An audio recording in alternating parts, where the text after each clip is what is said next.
Assalamualaikum warahmatullahi wabarakatuh.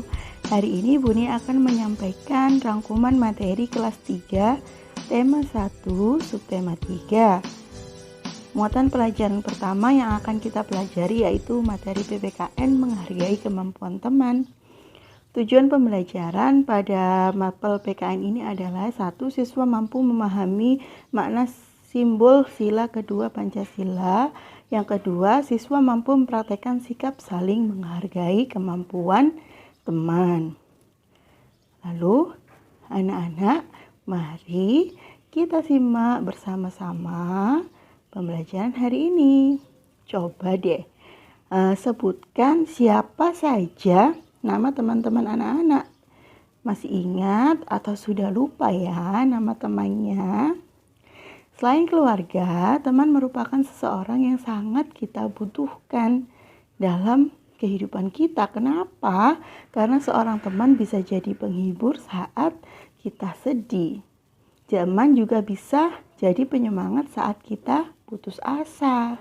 Terus, seorang teman bisa jadi pemberi nasihat untuk kita saat kita membuat kesalahan. Jika kita melakukan kesalahan, lalu ada seorang teman yang menegur kita, itu bukan berarti teman kita membenci kita, tapi teman tersebut peduli kepada kita. Seperti itu ya anak-anak ya. Allah menciptakan manusia itu berbeda-beda.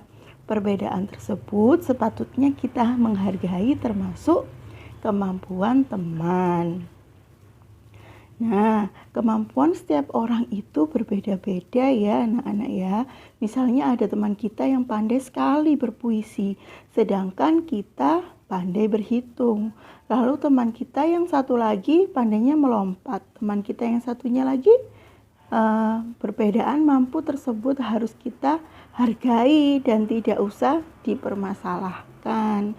Seperti itu, karena kita dan kemampuan kita itu berbeda-beda. Sikap menghargai perbedaan termasuk pengalaman sila kedua Pancasila yang berbunyi kemanusiaan yang adil dan beradab yang memiliki lambang rantai.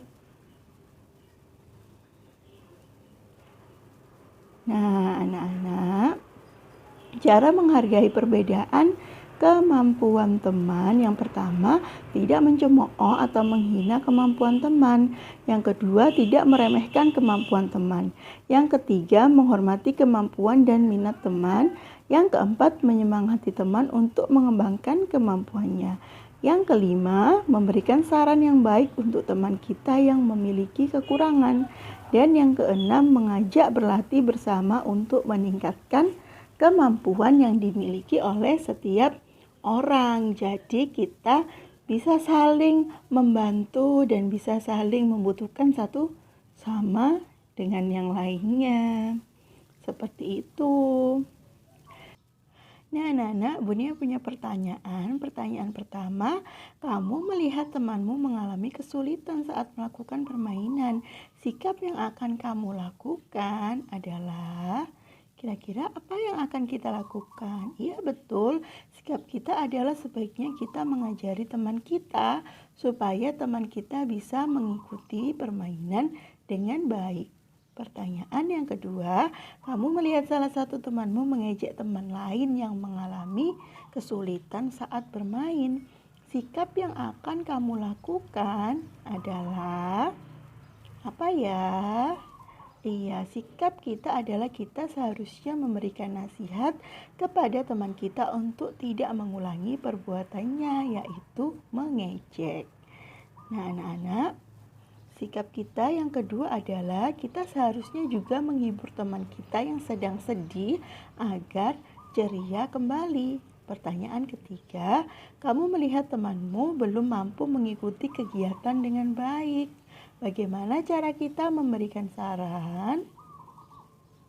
Nah, cara kita memberikan saran yaitu cara yang baik. Saran kepada teman kita adalah mengajak dia berbicara dengan mengobrol dengan kita supaya kita bisa menasihati dia untuk lebih giat belajar supaya bisa mengikuti kegiatan dengan baik. Pertanyaan keempat, kamu melihat temanmu membuang sampah sembarangan. Saran yang dapat kamu sampaikan adalah, anak-anak, sarannya yang bisa kita sampaikan, apa ya kira-kira? Iya betul, kamu bisa menasihati temanmu bahwa seharusnya teman tersebut membuang sampah pada tempatnya karena membuang sampah sembarangan bisa membuat lingkungan rusak dan terjadi bencana alam banjir. Nah, seperti itu ya anak-anak ya.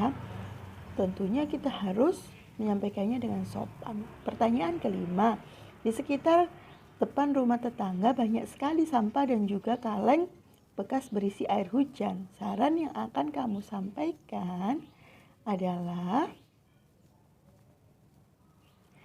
kira-kira apa ya? Nah, saran yang bisa kamu sampaikan adalah kamu mendatangi tetanggamu dan menasehatinya bahwa seharusnya sampah-sampah dan kaleng yang berisi air hujan tersebut dibuang ke tempatnya. Karena kalau ada air yang menggenang, itu bisa menjadi tempat perkembangbiakan nyamuk. Nyamuk bisa menyebabkan penyakit demam berdarah. Wah, membahayakan sekali ya anak-anak ya. Nah, anak-anak, selanjutnya, kenapa kita harus menghargai kemampuan teman? Kenapa ya? Kira-kira kenapa ya seperti itu? Karena kita ada manfaatnya. Manfaat menghargai kemampuan teman itu, yang pertama, memiliki banyak teman. Kedua, terciptanya rasa saling menyayangi. Ketiga, dipercaya oleh teman. Yang keempat, tidak terjadi pertengkaran. Dan yang kelima, disenangi teman. Jadi, dengan manfaat menghargai kemampuan teman, kita mempunyai banyak teman ya anak-anak ya. Mulai sekarang tidak boleh memilih-milih teman. Kita harus berteman dengan orang yang saling memahami dengan kita, tidak boleh membedakan. Jadi kesimpulannya, sikap saling menghargai perbedaan kemampuan merupakan pengamalan sila kedua Pancasila. Nah, anak-anak masih ingat kan ya bunyinya? Selanjutnya anak-anak, kita akan masuk materi bahasa Indonesia tentang pertumbuhan dan perkembangan hewan. Bunia mau tanya ini ya. Kira-kira siapa di sini yang punya hewan peliharaan di rumah seperti halnya kucing? Punya ya di rumah ya, ada yang punya pastinya ya. Nah, anak-anak, kucing itu melahirkan atau bertelur ya? Apakah ayam itu melahirkan atau bertelur ya? Nah, jadi kucing tadi melahirkan ya anak-anak ya. Ayam bertelur, perkembangan dan itu akan kita bahas di sini ya. Perkembangan dan berkembangbiakannya, pertumbuhan dan perkembangan hewan. Setiap makhluk hidup itu termasuk hewan pasti mengalami pertumbuhan dan perkembangan. Di Indonesia terdapat berbagai jenis hewan, hewan peliharaan, hewan langka, dan hewan liar. Seperti itu. Nah, anak-anak, setiap hewan mengalami pertumbuhan dan perkembangan yang berbeda-beda, tergantung faktor yang mempengaruhinya. Nah, di sini ada gambar. Hewan apakah itu? Nah, kucing, tubuhnya lebih kecil yang pertama ini. Kucing yang kedua ini, nah, kelihatannya kucing kedua ini lebih gemuk ya anak-anak ya, lebih besar. Faktor yang mempengaruhi pertumbuhan dan perkembangan pada hewan yaitu ada dua, yaitu faktor internal, yaitu faktor yang terdapat dalam tubuh hewan meliputi genetik dari induknya, hormon dari tubuh hewan. Sedangkan faktor yang kedua yaitu faktor eksternal, yaitu faktor yang terdapat di luar tubuh hewan, meliputi makanan dan tumbuhan, aktivitas tubuh, suhu udara, oksigen, dan sinar matahari. Nah, itu tadi faktor-faktornya ya anak-anak. Selanjutnya, Perkembangbiakan hewan. Perubahan kemampuan, kecakapan, keahlian, kematangan, dan perkembangan fisik hewan. Nah, selanjutnya untuk perkembangbiakan adalah kemampuan makhluk hidup untuk menghasilkan keturunan. Jadi satu, kemudian tiba-tiba semakin lama semakin banyak. Nah, cara perkembangbiakan hewan yang pertama dengan bertelur atau disebut ovipar. Contohnya saja ayam, ikan, kupu-kupu, nyamuk, katak, penyu, dan lain-lain. Sedangkan melahirkan atau yang disebut vivipar, contohnya kucing, kuda, sapi, kerbau, dan lain-lain. Nah, anak-anak, yang ketiga yaitu bertelur dan melahirkan atau biasanya disebut ovovivipar. Nah, hewan tersebut bertelur tapi telurnya menetas di dalam tubuh induknya. Lalu induk tersebut mengeluarkan anaknya dengan cara melahirkan. Contohnya buaya, ular kobra, kadal, dan lain-lain.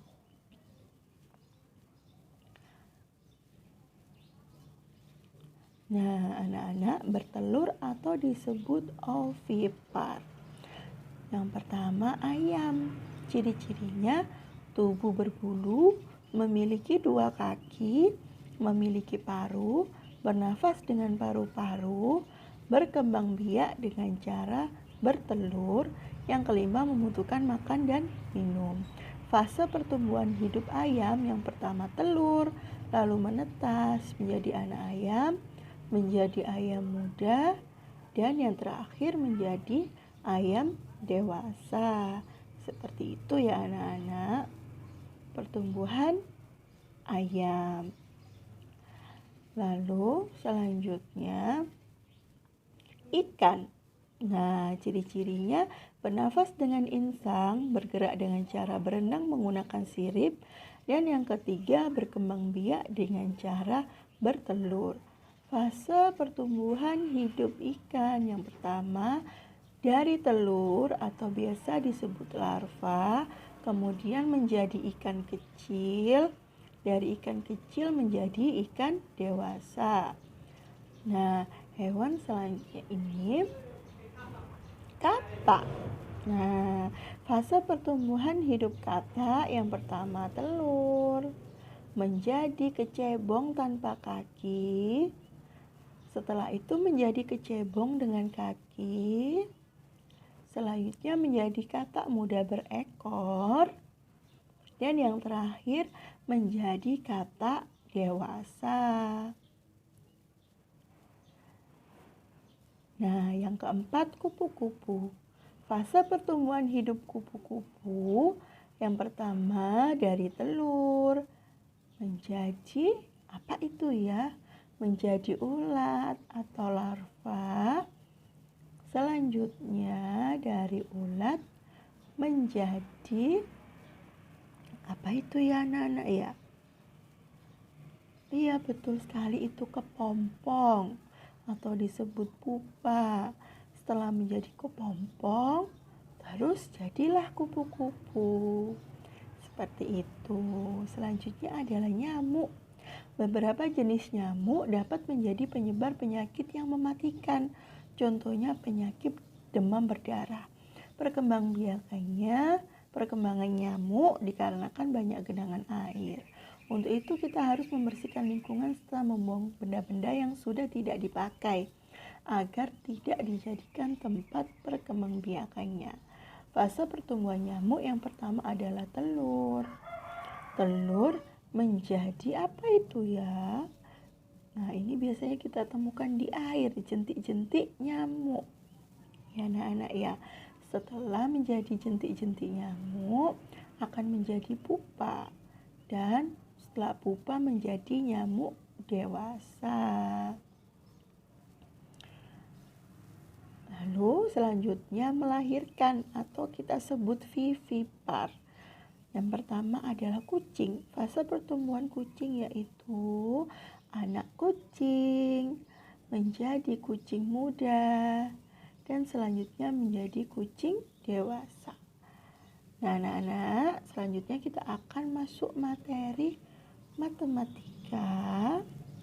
Di sini kita akan mempelajari di tema 1 subtema 3 ini tentang perkalian ya anak-anak ya. Wah, perkalian ini ya. Semoga anak-anak mudah memahami penjelasan Bunia ya. Anak-anak, perkalian yang akan kita pelajari kali ini yaitu perkalian dengan cara menyimpan dan tidak menyimpan. Diajari Bunia dengan cara susun. Dan kita akan mempelajari juga tentang sifat pertukaran. Setelah itu kita akan mempelajari beberapa soal cerita. Ya anak-anak ya. Mari kita langsung saja untuk persoalan yang pertama. Coba kita lihat soalnya. Udin memiliki hewan peliharaan. Hewan peliharaan Udin adalah 2 ayam betina dan 2 ayam jantan. Nah, kedua ayam betina peliharaan Udin bertelur. Masing-masing ayam betina bertelur 10 butir. Setiap 21 hari telur ayam Udin menetas menjadi anak ayam. Udin menyimpan anak ayamnya pada kedua kandang yang berbeda. Seperti itu ya anak-anak. Nah, di sini berapa banyak ayam yang dimiliki Udin ya kira-kira? Setelah menetas berapa banyak ya? Di sini ada 2 kandang, itu ada 10. Satu kandang 10 anak ayam. Dalam bentuk penjumlahan 10 ditambah 10 sama dengan 20. Nah, anak-anak, jika kita akan merubahnya dalam bentuk perkalian, bisa kita lihat 10-nya kan ada 2 ya anak-anak ya. Berarti ditulis dulu 2 dikali angkanya 10 sama dengan 20. Jadi ditulis dulu berapa banyaknya 10 lalu dikalikan dengan 10. Jangan sampai terbalik ya. Persoalan yang kedua, jika Udin memiliki 3 buah kandang yang berisi masing-masing 12 ekor anak ayam. Wah, jadi banyak ini ayamnya Udin ya. Nah, 3 kandang itu, satu kandangnya berisi 12 ekor anak ayam, anak-anak. Dalam bentuk penjumlahan berarti 12 ditambah 12 ditambah 12 sama dengan 36. Nah, jika kita ingin merubahnya dalam bentuk perkalian, dihitung dulu 12-nya ada berapa? 3, betul. 3 dikali banyaknya ayam tiap kandang 12. Jadi 3 kali 12 sama dengan 36. Mudah bukan ya? Ternyata mudah ya perkalian itu. Persoalan ketiga. Terdapat 4 buah kandang masing-masing berisi 15 anak ayam. Wah, tambah banyak ini ya. Berapa banyak semua anak ayam? 4 kandang ini. Nah, dalam bentuk penjumlahan berarti gimana ya? Satu kandangnya berisi 15. Berarti 15 ditambah 15-nya 4 kali ya anak-anak ya. Karena ada 4 kandang. 15 tambah 15 tambah 15 tambah 15 sama dengan 60. Nah, jika kita ingin merubahnya dalam bentuk perkalian, yaitu banyaknya 15 ada 4. 4 dikali 15 sama dengan 60. Nah, mudah ya. Nah, perkalian adalah penjumlahan berulang dari bilangan yang sama anak-anak. Seperti itu. Nah, coba cara menyelesaikan perkalian. Di sini Bunia punya soal 3 dikali 12 sama dengan berapa tadi ya? 12 sama dengan 10 ditambah 2. Betul ya anak-anak ya, dipisahkan puluhan dan satuannya. Seperti itu. 3 dikali 10 sama dengan 30. Jadi kalau dirubah, 3 kali 2 sama dengan 6. Jika dijumlahkan 30 tambah 6 sama dengan 36. Nah itu dengan cara bersusun. Alhamdulillah bisa ya. Selanjutnya 4 dikali 120 sama dengan berapa ya? Banyak ini Bunia. 120 bisa kita pisahkan ya, ratusan dan puluhan. 100 ditambah 20. Lalu kita masukkan ke penjumlahan bersusun. 4 dikali 100 sama dengan 400, lalu 20 dikali dengan 4 dikali 20 maksudnya sama dengan 80. Lalu kita jumlahkan 400 tambah 80 sama dengan 480. Nah, hebat ya. Alhamdulillah, anak-anak bisa. Betul kan ya? Selanjutnya, ada soal lagi ini anak-anak. Soal berikutnya, cara susun tanpa menyimpan. Nah, di sini bersusun tanpa menyimpan. Kita lihat bilangannya 3 dikali 12 sama ya. Nanti kita bedakan caranya. 12 dikali 3 ditaruh di bawahnya, diluruskan yang belakang, dikali. Kita mengalinya dari yang paling belakang. Paling belakang angka 2 dikali dengan 3 sama dengan 6. Selanjutnya yang depan 1 dikali 3 sama dengan 3. Jadi hasilnya 36. Di sini tanpa menyimpan ya anak-anak, karena perkaliannya di bawah 10 seperti itu. Selanjutnya kita ke soal berikutnya. Wah, besar ini angkanya ya. 2 dikali 124 sama dengan 124 dikali 2. Kita tulis dulu angka yang besar jadi atas. Dari belakang 4 dikali 2 sama dengan 8. Selanjutnya 2 dikali 2 sama dengan 4. Lalu 1 dikali 2 sama dengan 2. Nah, hasilnya 248. Bunia banyak ya Bunia angkanya ya, tapi tanpa menyimpan karena hasil perkaliannya masih di bawah 10. Selanjutnya kita akan belajar perkalian susun dengan teknik menyimpan anak-anak, yang hasil perkaliannya di atas 10. Contohnya 4 dikali 14. Huruf yang angka yang terbesar 14 dikali 4.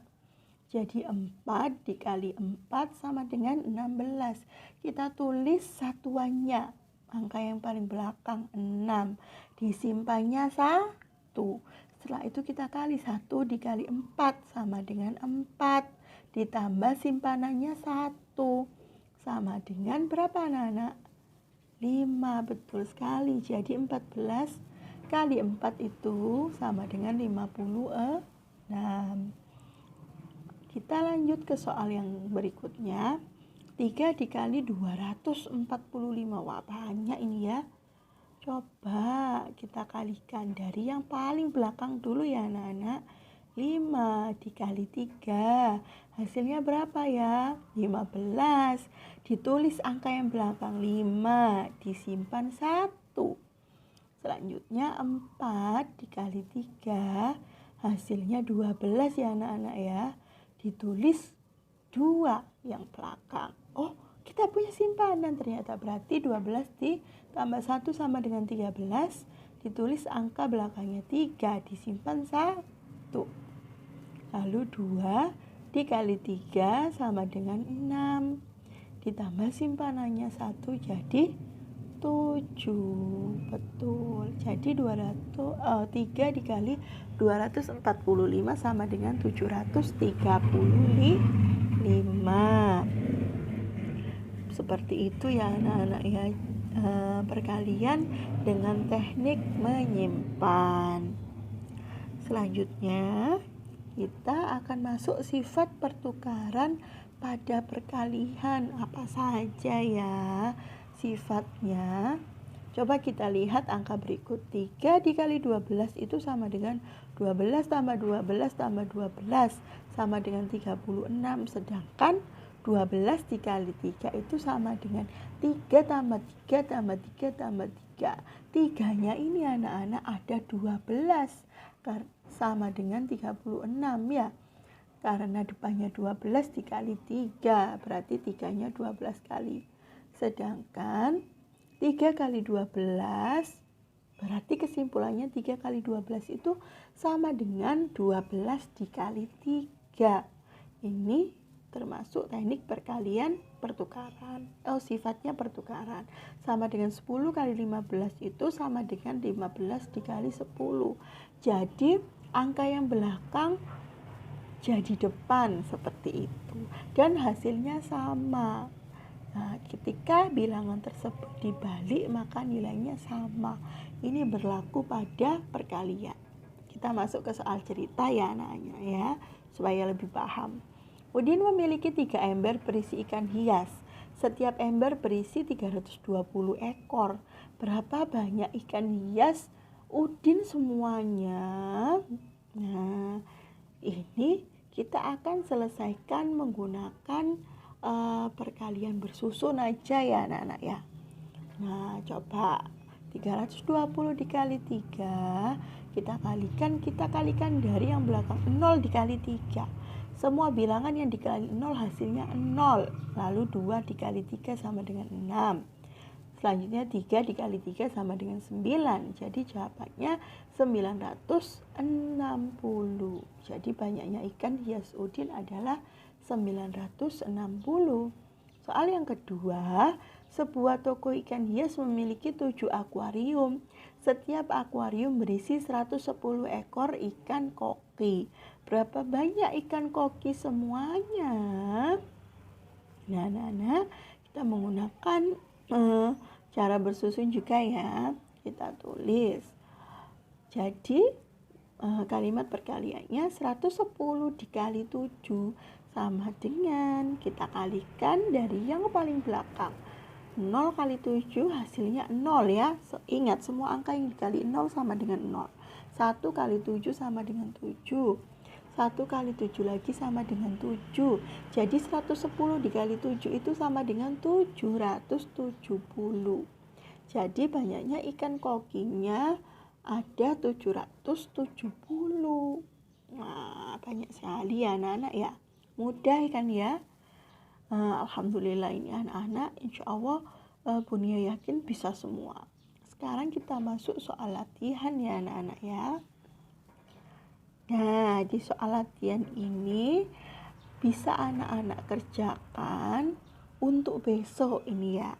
Hari ini tugasnya nanti yang PPKN saja yang dijanjikan. Selanjutnya kita masuk materi MPDB tentang unsur-unsur gambar dekoratif. Nah, apa saja sih unsurnya? Siapa di sini yang hobinya menggambar, melukis, mewarnai, dan lain-lain? Nah, tahu nggak sih teman-teman dan anak-anak kalau melukis, menggambar, mewarnai itu termasuk seni rupa loh. Nah, anak-anak kira-kira pernah menggambar gambar dekoratif nggak ya? Nah, apa sih itu gambar dekoratif? Yuk sama-sama kita simak materinya ya anak-anak. Nah, di sini dekoratif adalah menggambar dengan tujuan mengolah permukaan benda menjadi lebih indah. Gambar dekoratif adalah gambar dengan corak dekor atau hias berupa tumbuhan, hewan, bahkan manusia yang sudah dimodifikasi sehingga tidak lagi mirip dengan aslinya. Seperti itu ya anak-anak ya. Fungsi gambar dekoratif Gambar dekoratif berfungsi sebagai sebuah karya seni dan sebagai hiasan pada gambar utama. Unsur-unsur gambar dekoratif. Unsur pertama yaitu titik, yang kedua garis, yang ketiga bidang, yaitu unsur yang didapat dari pertemuan antara ujung-ujung garis. Yang keempat, bentuk, yaitu hasil penggabungan beberapa bidang, misalnya bentuk persegi, persegi panjang, lonjong, dan lain-lain. Yang kelima, tekstur, yaitu wujud permukaan dari gambar. Dan yang keenam adalah warna. Jadi ada 6 unsur dalam gambar dekoratif tersebut. Nah, diingat-ingat ya anak-anak ya, supaya anak-anak bisa memahami apa sih unsur-unsur gambar dekoratif itu. Yang pastinya, nah di sini dari nomor 1 sampai dengan 6, nomor 1 sampai 3 adalah unsur utama dalam gambar dekoratif. Di sini Bu Nia punya contoh-contoh gambar dekoratif ya. Coba dilihat. Nah, yang pertama ini motif daun. Biasanya kita temukan pada batik ya, kain batik. Yang kedua motif hewan, ini ikan ya anak-anak ya. Dan yang ketiga ini motif geometris, terdiri dari bangun-bangun datar gitu ya. Nah, anak-anak kita praktekkan bagaimana sih cara menggambar dekoratif. Simak video berikut ya. Nah, di sini gambar dekoratif menggunakan titik-titik.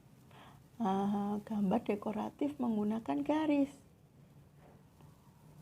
Nah, seperti itu. Gambar dekoratif menggunakan bidang.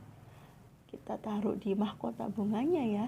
Gambar dekoratif menggunakan bentuk. Nah, di situ bentuknya lingkaran-lingkaran.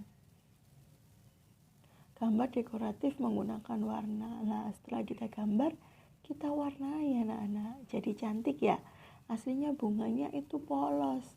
Lalu kita beri unsur-unsur gambar dekoratif tadi dari titik, garis, bidang, bentuk, lalu diwarnai. Jadilah gambar dekoratif yang cantik.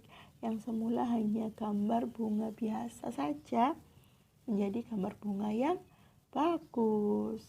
Nah, di sini anak-anak bisa bermain warna agar gambar dekoratif yang dihasilkan juga bagus. Seperti itu ya anak-anak ya. Lalu selanjutnya ini adalah hasil jadinya, bagus ya gambar dekoratifnya. Nah, sampai sini saja pembelajaran kita hari ini. Terima kasih sudah menyaksikan. Assalamualaikum.